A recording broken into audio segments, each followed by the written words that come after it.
Hi guys, welcome back to the golang and DynamoDB video series. We were in our product.go file. We were trying to complete all the functions. So in this video, all I'm going to do, I think, is just complete the product.go file. That's about it, right? So it won't be a very long video. Now, for get1 and getAll, both of these functions, how do you determine which function gets the control, right? So that will be determined in the get function. So firstly, this function is not a regular function, it's a struct method. So I'll say handler, and in get I'll say w comma r, and you know what to write in front of w. It's basically http dot response writer, and r is star http dot request. So since you know we're using the chai router or chi router, whatever you want to call it, I'm going to check for the URL params. So if it has ID in the params, which means ID not equal to empty string, then I'll use my get1 function. Else, I'll use my getAll function. That means if I'm not passing an ID, that means I'm expecting everything to be returned, all the records to be returned, so you call the getAll function. So if you're getting confused here, h dot, what does this mean? This basically, whenever you create struct methods, right, you can call struct methods with h dot. The struct being h, right? H is a struct, handler is a struct, and h is a type of handler. So that ways you can basically call all the other struct methods with h.get1, h.getAll, like that. So whenever you see something like this, that means it's not a regular function, it's a struct method. Anyhow, so now we want to start working on our get1 and getAll function. They'll be very similar, but obviously a few changes will be there. So you have handler, and get1 you have w comma r. For w you'll say http dot response writer, and for r you already know, you'll say http dot request.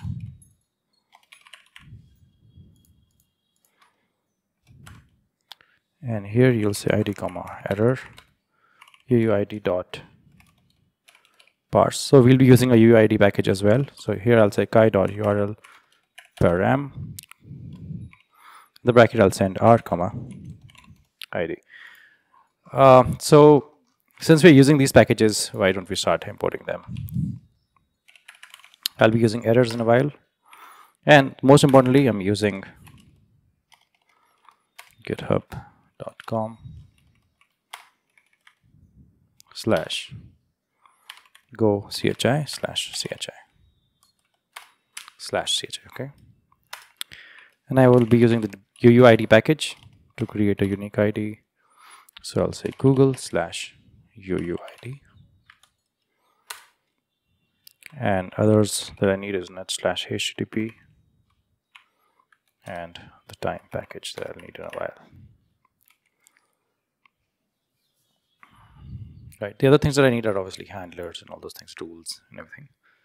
So those are basically my internal files and packages, and I can call them anytime I need them. So coming back to your get1. So for get1, you basically need the ID, right?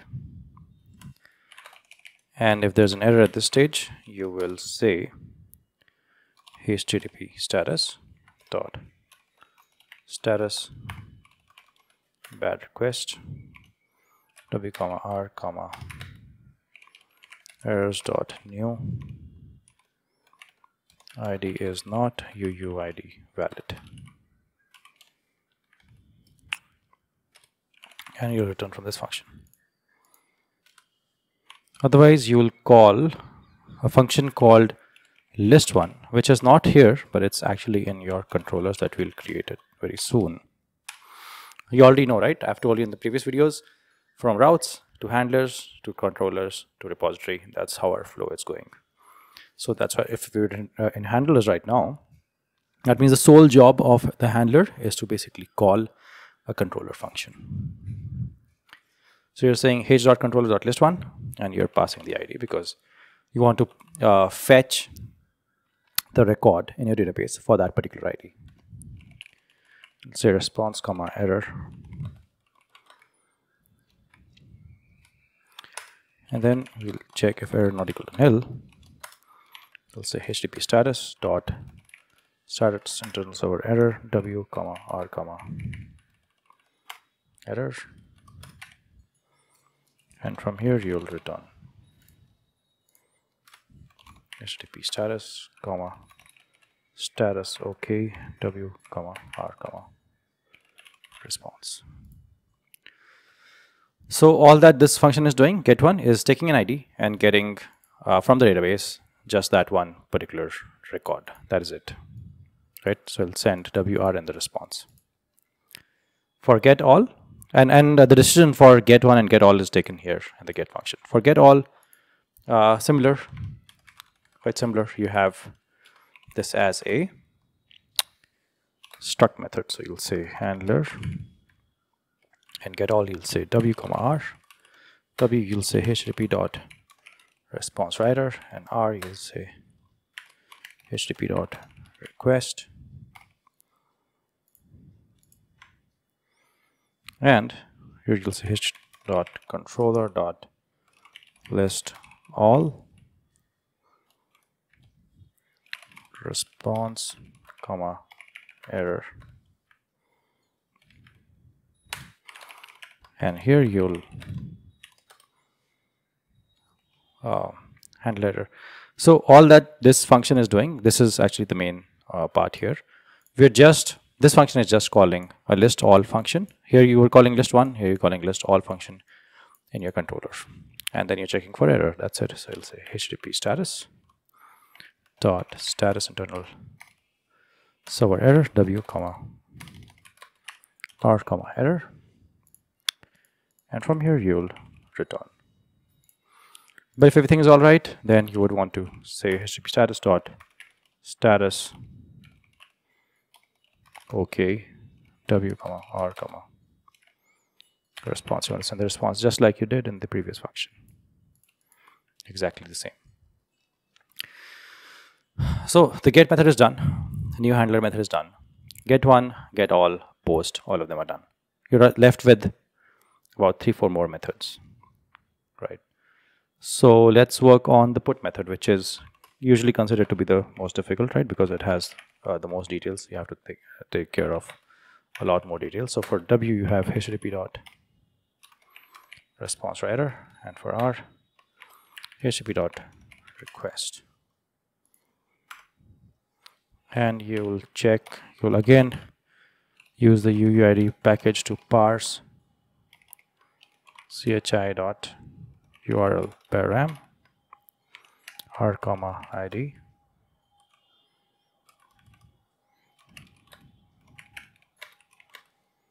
and you'll get the ID from here. Otherwise, if there's an error, you'll handle the error. So for handling the error, you'll say http status dot status bad request w comma r comma errors dot new id is not UID valid, and you'll return from there. And here you'll have a function called, I'll call a function called get body and validate, which is this function, right? So whenever you're using post and whenever you're using put, you're getting some body from the request. So because obviously when you're posting, you need all the data for that product. When you're putting or when you're updating, you're also getting some data, which is the new data, going to be the new data for that same particular product, right? So whenever you're updating something, you get the ID and you get the new data for that particular ID, and that's what we want to update. So when we have received this new data from the request, we want to validate it, just like we did for the post method. And here you'll say product body comma error, and then as usual we'll handle the error. http status dot status bad request w comma r comma error, And obviously if there was an error, you'll just return from this function. Otherwise, if everything is okay and you didn't have an error, that's when you do the most important thing, which is, as you know, it's a handler, so it'll just call a function, a particular function in your controller, in your controller, sorry, from the handler. And what function is going to be? It's going to be a function called update. So, and what you send to it, you always do an update function, you send the ID and you send the product body, because we need to find that particular record from the database, and we also need to update it. So you need the ID to find that particular record from the database, and you need the new product body so that you can use that new data to update it. So here you're checking error not equal to nil,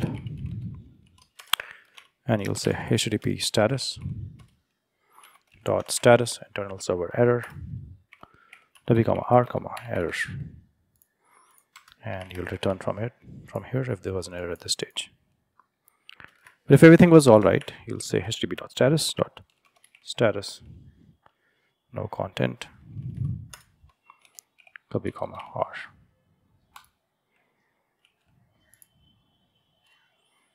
Okay. And now with the delete function and the options. With options, you're just sending no status, no content. So what I'll do is I'll just get over with this quickly.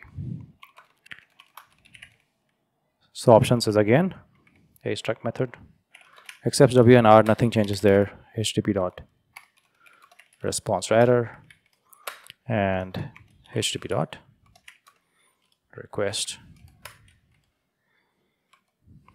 HTTP status dot status no content w comma r.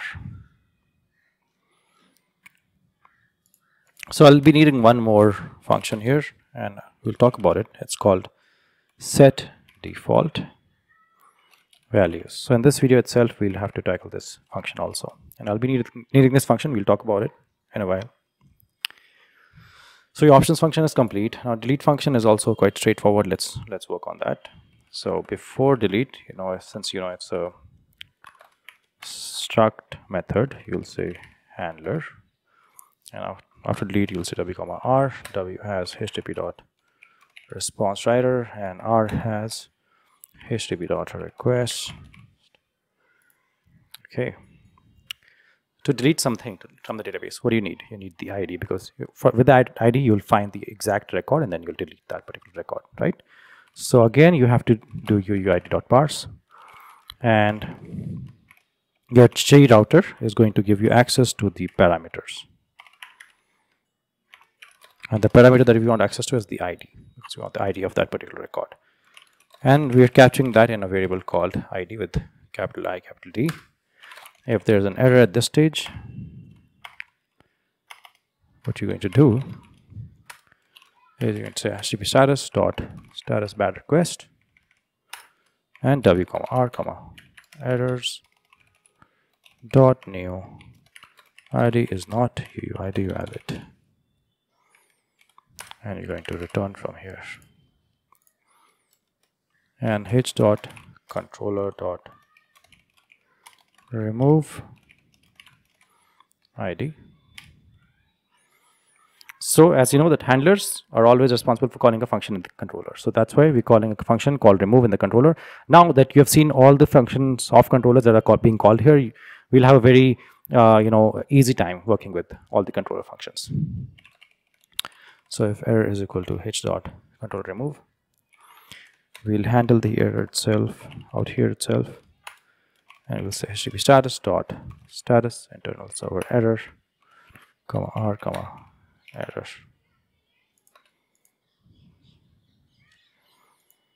and return. If all goes well, we'll say http status dot status no content w comma r. Perfect. Everything is great till here, right? All the functions are done. except for these two functions, get body and validate. So to be able to work on this function, there's some things that you need to understand. Let me show it to you. So usually, as you know, what we do is we get the body in JSON. You know that by default, Golang does not understand JSON, right? So we do a lot of unmarshalling, then we validate the data, then we marshal it and then send it to the database to store that. So this we do in, let's say, a post or a put request. This is the usual format, and this is what we've been doing. If you have been watching my videos, this is what I do usually, right? So this time we're trying a different approach, and we're trying a different approach because somebody had commented on one of my YouTube videos that they want to see how interfaces work, right? So how do you work with interfaces? Now, with working with interfaces, this is how you basically go along. You have the body, then you convert it into struct, then you go from interface to model, and then at the end you validate, right? And directly at the end here, as you can see, you're getting the model level data, as in how DynamoDB is going to represent that model. And all of this heavy lifting, we don't have to do it. We'll just create some basic functions to do it, and it won't be very difficult. So this approach is kind of cleaner, but I've seen this being more widely used in the industry. This is cleaner, obviously. It's a different way of working, and this is what we'll be doing right now, right? So going back, so I just wanted you to get a feel of what we're doing visually. And you already know, right? You already know that this function has been called in the put method and then the post method. I've called this function to work with the body that you get in the request. All right. So this validates this. Firstly, this does the equivalent of marshalling and marshalling, right? But in this case, which is like interface to model, that kind of work, right? And also using the struct, and also validates. So it takes takes ID, and which is http.request, and ID, which is UUID dot capital UUID, and here it will take something called as the entity product dot product. In our entities folder, we'll create this file. So for the time being, don't worry about it. But I'll write some code here which will help you understand what this is going to do in the first anyways. Like, it's going to do something and you'll understand what it's going to do. And we'll also define this function in the entities folder. But for now, you just need to understand what it does, right? And then it becomes really easy. So firstly, you get something called as the entity product dot product. And then you put this in a variable called product body. Okay, so stay with me for now. This is what's doing. But you want to convert the body that's coming in the request, right, as JSON. You want it to convert into like let's say a struct or interface kind of a thing, right? So what you'll do is you will call a function that does this, converts it into struct. How do you do it? You'll say convert IO reader to struct. You'll pass whatever you're getting in the request body, and you'll also pass this product body interface. And what we're going to call is this function basically is going to be defined in a file called rules. So this folder called rules is something that we have not worked on. This folder called entities we have not worked on, but we've already started using the functions that we'll be writing in those files, right? So when we actually write those files, we'll have more context as to what we're writing. And this you will get it into body comma error. Okay. Let's handle the error now. So I'll return ampersand entity product dot product. It returns something like this, and errors dot new body is required. I'll just fix the spellings and everything. And if there was no error, then what you'll do is you'll do something to change that interface that you just received right now into a model. So how do you do that? You'll say interface to model, which is going to be a function which you will define in entity product. So this entity product, which is going to be entities here, is going to have this function that helps you to create from interface into model. Now, mind you, these functions are not going to be very complex and they'll do a lot of heavy lifting for us. This is a different approach. It will take a while for you to wrap your head around it if you've not done this approach, right? And this is a different approach. I don't usually do it, but many people want to know how to work with interfaces and how we can actually use interfaces in a program, in a project. And this is why we're doing it. You can go ahead and do the older way that I use, which is basically marshalling and marshalling. I think I've followed that in my complete serverless stack video where I've used DynamoDB. So if you want to, you can still use that, not a problem. This is just a different approach, just showing you how you can work with a different type of approach. You know, even if it confuses you, don't worry. You can always use the older approach, right? Don't get confused. There's just something different, something new. And I want you to be exposed to all these different type of approaches of work, so that if you join a company and they're using interfaces, or if they're using something else, you won't feel left out, right? So that's why in every single of my project, I do a different approach. I use the CHI, the chai router sometimes. I use Gingonic sometimes, you know, and I'll be using so many more different frameworks in the future. So here you'll return entity product dot product,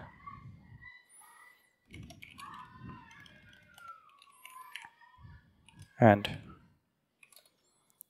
you'll say errors dot new. Error on converting body to model.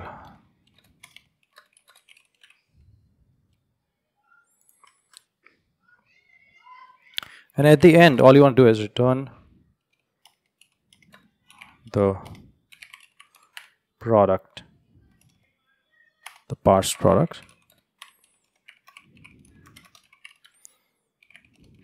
and you want to validate it, right? And the validate function will be in the rules folder. So as you can see, you have interface to model, and the last thing that you want to do is validate. That's what we've done. The last thing we've done is validate, and also you've returned the parsed product from this with this function. But there's one more thing that you want to do. You want to set default values for the parsed product and for the particular ID. So what are default values? Default values are, if you've worked with APIs, you probably know that all APIs have updated at, right? They have created at, things like created at. And that's basically what we want to update. So what I'm doing right now is a very clever thing, which is basically while getting the body as in for a function like a post function or a put function, I want to marshal and marshal the equivalent of that, basically convert it into interface and convert it into a model. I want to do all of that in a function. At the same time, I'm also validating that data, because the function is called and-validate. And also at the same time, I'm also setting the default values, right? So all three things in just one little function, which is this. So I'm doing all three things. So now I don't have to write the same thing again for put, the same thing again for post. I hope that makes sense. So here, what does it accept? It accepts, as you can see, the parsed product, which is called, we'll just call it product. And so type entity product dot product. Is going to have ID, which will have UUID dot UUID. And this product that we have right now, right, that we're working with, for that you'll start setting up values like updated at is equal to time dot now. So I've already imported the time package, I hope.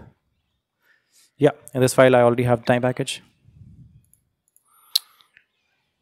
And I'm also going to check if ID equal to UUID dot nil. Then I'll say product dot ID, the UUID dot new. I'll create the new ID for it, and product dot created at is equal to time dot now.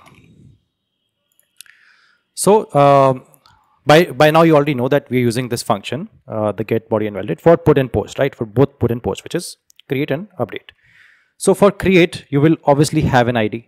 For update, you'll obviously have an ID because that particular record you want to update. But for create, you don't have an ID, right? You don't have the ID yet. So if the ID is nil, then you create a new ID for it and you create created at for it. But if it's to be updated, then you don't have to have a field called created at. You don't have to update it, right? You just have to update the field which is updated at. I hope that makes sense. And else, right? When there is an ID, we'll say product dot ID equal to ID, and then you'll push that product for updation in the database. And that's your entire product.go file. Now there are a couple of things left, like importing all the other packages, the internally used packages that I'll be using. So what I'll do is I'll go here, I'll pick this up, and I'll put it here. And I want to start getting a couple of things, right? So one thing obviously I need is the adapter. I need a few more things. I need the controller slash product. So I'll say controllers slash product, because as you know, this is a handler, right? So we've called the controllers dot many functions we have called. So that's why I want to get the product controllers. And I want the entity product. So that's the whole thing that I've been using till now, entity product, right? I have not defined it yet. So if you've been confused about it, it's right. I mean, it's right to be confused because I've not defined it yet. And I'm going to say here internal slash entities slash product. And I'm going to call it entity product. Make sense? Now I want to get my handlers. So internal slash handlers. And you'll also get internal slash rules, which is this folder that, as you know, we have referred to, but we have not actually used. And specifically inside rules, you have product rules. So I'm going to get them also imported. Then inside our utils, we also have HTTP, which is our response. And I want to also import that. So I'll say utils slash HTTP. Cool. Whew. So here it is, the whole file. Product.go is also complete. There's also a couple of things. I am going to be calling this rules. So this I forgot. And here I'm going to be calling this rules product. And this I'll call HTTP status. Make sense? So whenever I'm saying HTTP status dot errors, this is what I'm referring to. So now this completes the entire picture. Okay. So I'm sure the whole the file makes sense to you. If it doesn't make sense to you, put it in the comments below. I'll try and help you out wherever you're facing any issues. But I've tried to go line by line. I've tried to explain every single thing. If you still have some issues or errors, do let me know. Obviously, before watching any of my videos, I highly recommend that you already know the basics of Golang, because I try not to spend too much time in basics. I try to get to the more advanced parts, so that there are some tutorials at least on YouTube where people are building stuff, right, and not just showing the basics again. All right, so I hope you're enjoying this. Do subscribe to the channel so that you come to know whenever awesome stuff like this comes out, and I'll be building some new awesome series in the future. So do keep watching. Thank you for watching, and see you in the next video.